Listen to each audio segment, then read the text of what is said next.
Que ponto politicamente correto é tolerável? Estudantes da Escola de Estudos Orientais e Africanos em Londres, no Reino Unido, acreditam que é preciso descolonizar a filosofia.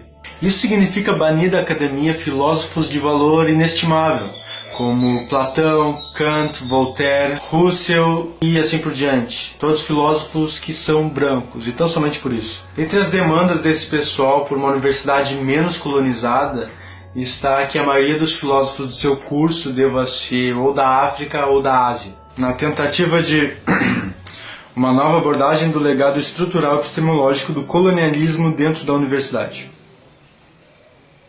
Além disso, pensadores brancos só deveriam ser estudados caso requeridos. E se forem requeridos, pede-se que estudem eles de forma crítica, ou seja, reconhecendo o contexto cultural e colonial em que esses filósofos iluministas escreveram. Ué, mas estudar qualquer coisa de um ponto de vista crítico não deveria ser regra para um estudante de filosofia? Não seria racismo que isso fosse considerado apenas para autores brancos? O que brancos têm de tão especial para serem tratados com rigor e negros não?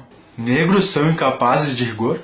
Pois bem, eu geralmente ignoro esses casos que são uma vergonha intelectual porque eu acredito que aquelas pessoas que estão no poder, que podem tomar decisões, não vão levar esse pessoal a sério. Mas algumas coisas precisam ser ditas, então cola mais e bora bater um papo.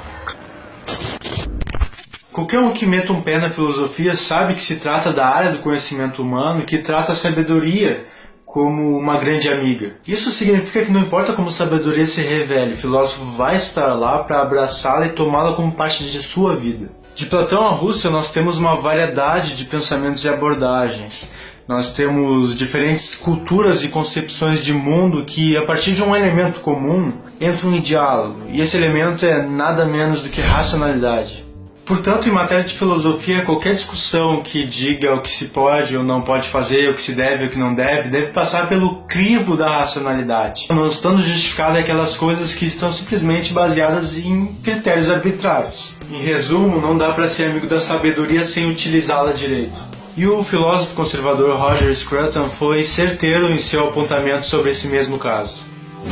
Você não pode descartar toda uma área de esforço intelectual sem investigá-la, e claramente eles não investigaram o que eles entendem por filosofia branca.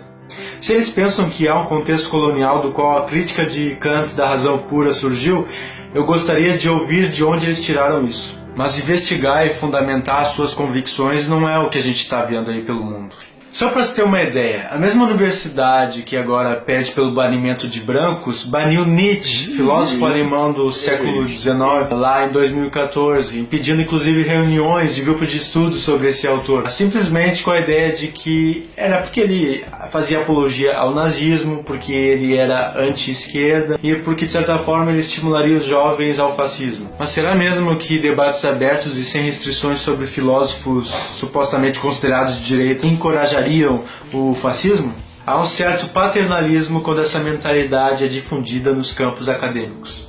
Isso porque podemos ver nas entrelinhas que a universidade não está considerando seus estudantes como plenamente capazes de autonomia, capazes de exercerem seu próprio pensamento crítico para pensarem por si mesmos. Aliás, seria a autonomia kantiana, hegeliana e iluminista algo a ser combatido? Vai ver, essa seja a mensagem.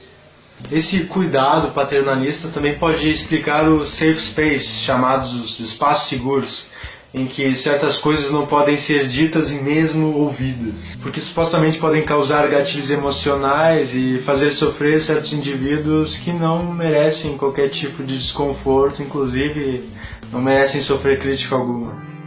Na Escola de Estudos Orientais e Africanos não parece ser diferente. O desejo de banir do currículo certos pensadores basilares para entender qualquer cultura civilizada no mundo estimula uma certa noção de que, ao se ocultar certas ideias, será como se elas nunca tivessem existido. Mas como a gente pode estudar a cultura africana e o colonialismo sem estudar a cultura europeia? Seria como querer falar da história do Brasil sem falar de Portugal.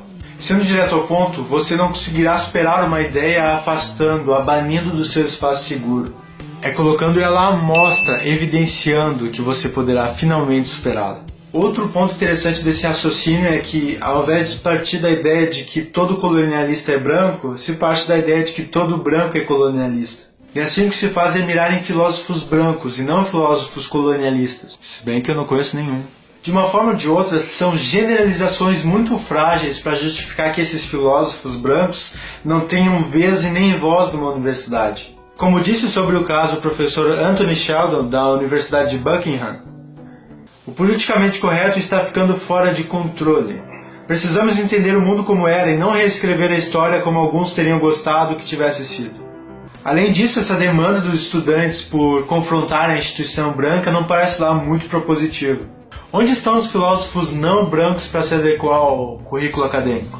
Quem são eles? Por que eles são tão relevantes? Só porque são negros? Isso aí não é racismo? Mas o que me chama mais atenção não é a falta de proposição acerca desses filósofos coloridos. O que mais me chama a atenção é que dentre essas aspirações que visam um mundo mais inclusivo, se esteja excluindo. Afinal, me diga você, por que para incluir africanos e asiáticos é necessário excluir europeus? Não se pode oferecer todos como opção, garantindo assim direitos individuais para estudá-los? Políticas de restrição que dificultem o estudo de pensadores mundialmente reconhecidos e já consolidados. Será que isso é bem a melhor saída? Será que esse pessoal está mesmo disposto a banir pensadores que são, no geral, identificados com essas causas mais à esquerda, como os marxistas, derridadianos, Foucaultianos e assim por diante, já que eles são, em sua maioria, ampla maioria, brancos também? Nós precisamos reconhecer que a filosofia, em sua maioria, em sua ampla maioria, lida com questões relativas a todos os seres humanos. Isso significa que não faz sentido sustentar que as filosofias de Stuart Mill e Bentham, dois filósofos brancos e iluministas, sirvam só às pessoas da sua própria cor. Seria como supor que Stuart Mill não pudesse fazer uma filosofia que defenda mulheres, já que ele é homem. Mas a história já mostrou que Stuart Mill foi um dos primeiros homens a defender os direitos femininos por meio do voto universal, sufrágio feminino. Pois ele entendia que não há boas razões para as mulheres não votarem, expandindo assim os direitos do sexo oposto para um período de machismo inimaginável para os dias de hoje. Muito pelo contrário, há boas razões para não basearmos políticas públicas em processos identitários, pois é só tratando o mundo em pé de igualdade de direitos que um progresso real pode ser alcançado. Então, galera, muito obrigado por assistir até aqui. Esse aqui é um novo formato que eu quero fazer, algo mais opinião, sabe, dissertação, fazer um ensaio assim, coisa bem rápida. Então, se você gostou, por favor, curta, comente, compartilhe e favorite. Isso vai dar muita moral para esse canal que está recém começando, mas que promete muita filosofia e muita filosofada para o seu dia a dia. Eu sou o Alisson Augusto e até o próximo episódio.